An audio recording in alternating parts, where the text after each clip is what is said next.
Hello and welcome. It is finally time to open up the Boba Fett throne room. Now this is new to me, but obviously it's been out a good little while. But as always, what we'll do, we'll rip the box open and then we'll have a look at the inside and see what is what. But as always, I'll place you down to the side so you don't fall over, and then we can have a look-see at what is involved on the inside. Then we'll take a good look at the box artwork, the instruction manual, get the thing built, and then we can see what the sticker sheet is and everything else like that. So this is LEGO Star Wars set 75326. It is the nice looking throne room. Now it comes with loads and loads of minifigures. It is obviously from the Boba show, but you can see underneath you have got all of the different minifigures it comes with. I think one or two of these might be exclusive as well, but you guys and girls will probably know more about that than me, because I'm not the biggest knowledge of Star Wars, but I do like the Disney Plus, some of the Disney Plus TV series. So on the back you can see you've got it that it will open up and close, so I'm going to be very intrigued when I start to put this in onto my display how I'm actually going to get this in. And then you've got some little bits and pieces of the trapdoor that looks like it moves,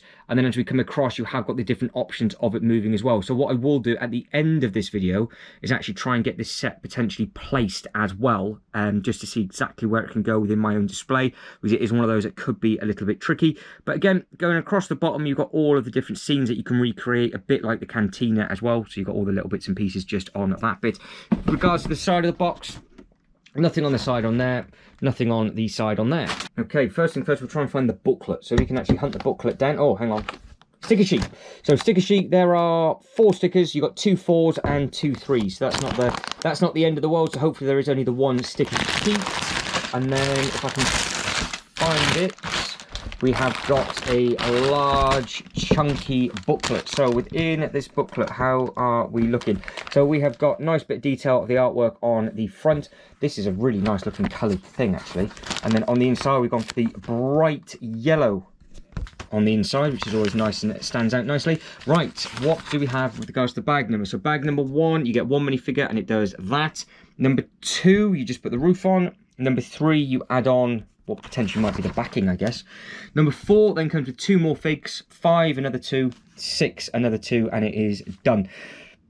Interesting to see what this is going to look like when it's all built up. But have we got any, like I always try and look for, any other sets that this was out at the time? Because I've just put the Indiana Jones sets together and they have not included that in on this, and they've not done it on this one either. I don't know why they've got into the habit of not doing that, but it finishes on page 159. Obviously you've got the little bit of an Easter egg for the, what do you believe will be the Rancor bit just underneath, so they never did release that. Be interesting to see if that does ever come out in the near future. But you've got all the pieces on the back.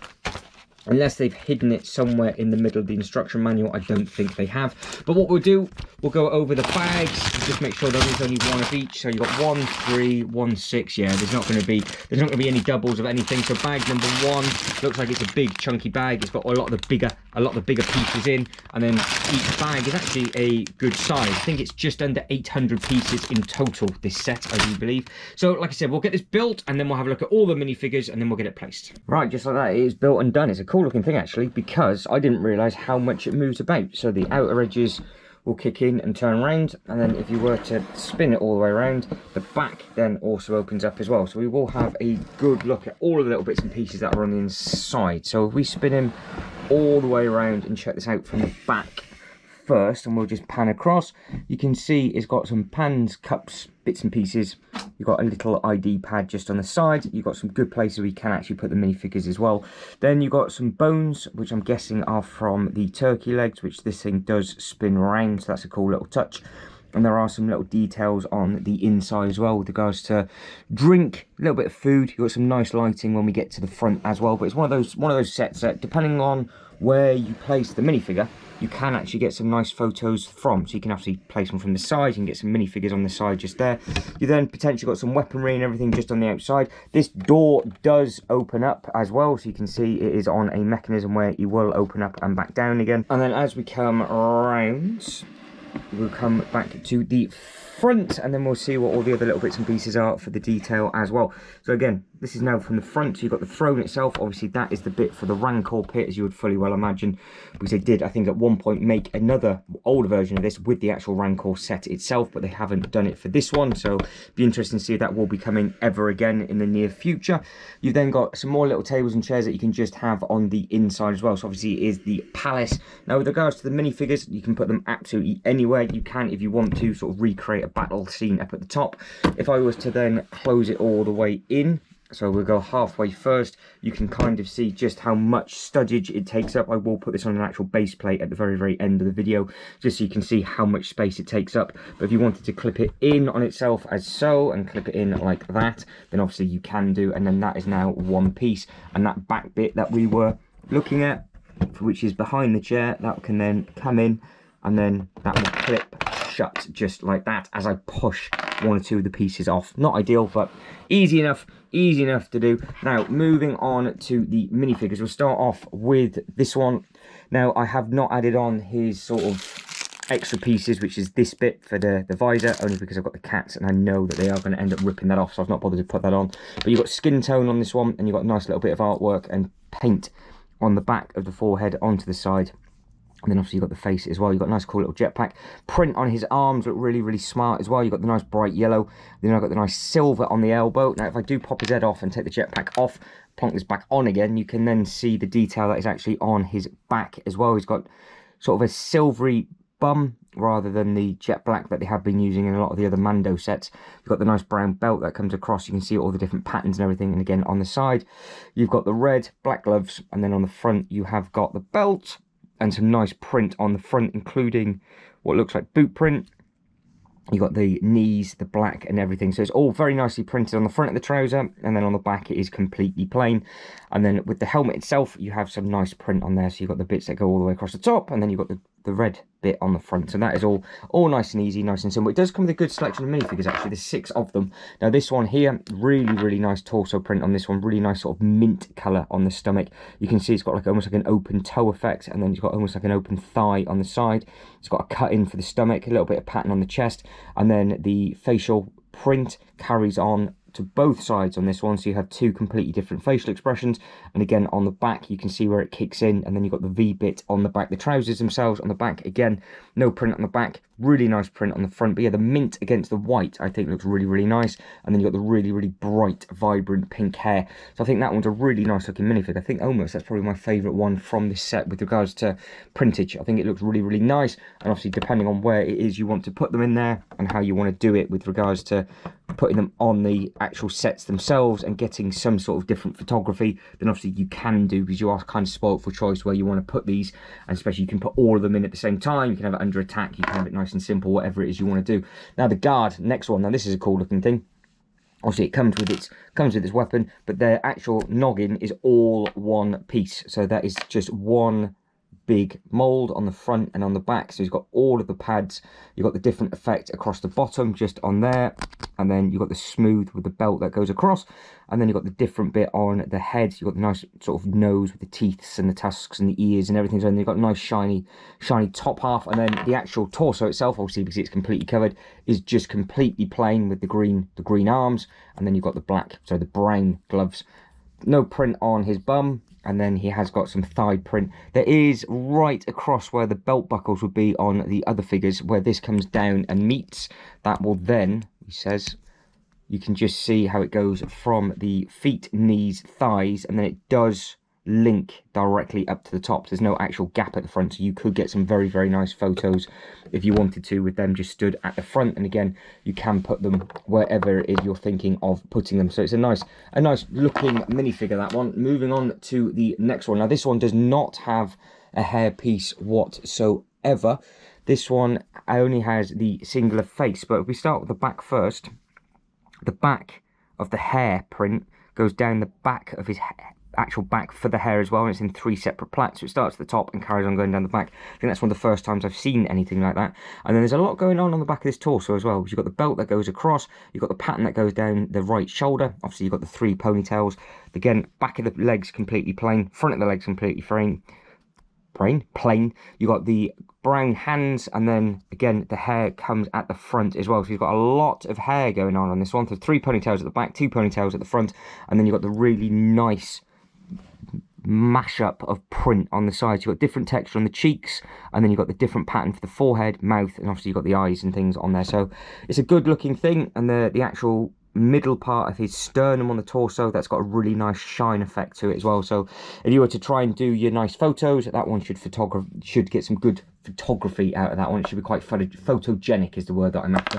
I still think that might be one of the better ones to take it, depending on where you go. Now this one, again, bit of a weapon, big single piece for the hair. So that is one huge mold for that. So we'll plonk that back on in a second and have a look. You've got the odd looking face at the front, sort of more of a confused with its 5 teeth that are on show, and then it's got the 2 red eyes. And then at the back you've got a bit more of a cheeky one with some more teeth showing. So I think we'll have that one on show at the front. I think I prefer that look. But at the back you've almost got like a reverse zip. So you've got, I guess that's like almost like a drawstring on the back, and then you've got a sort of a plain sort of hoodie effect, and then open jacket with the blue. Again, the blue carries on going all the way down the front into the actual legs as well, and then you've got the white and silver that go all the way down into the thighs, and then you've got the blue hands on this, and you've got the nice silver bit for the sort of necklace type effect. So again, very impressive looking print on these figures, and the fact that they don't cost a huge amount of money. I did manage to pick it up in the sale. That works perfectly for me, but you can only get this on the one way. So if you are trying to mess around and do different bits and pieces, it will only go on that way. It's not like a baseball cap. You can't have it differently. It's one and done for that. So that's all you can do. That bit goes over on its shoulder. That bit goes round and wraps it through. And then that is that figure. We have 2 more to go. So this one, again, one big piece. So I can actually rip the head off, which is what I was trying to do. There we go. So the head is a large bit, a bit like the Pirates of the Caribbean kind of pieces on these with the big molds.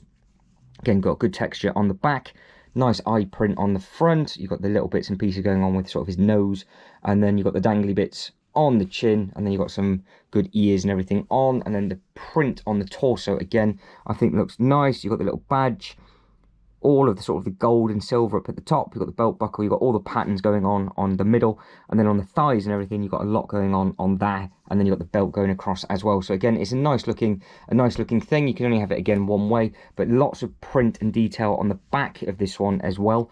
So again, if you wanted some walk away sort of photos and things, it'll be a nice one to use. But legs on the back completely plain, as you can see, and then the white at the front with the gold. So nice and simple. Now the last one, massive weapon for this one. Look at the size of that thing.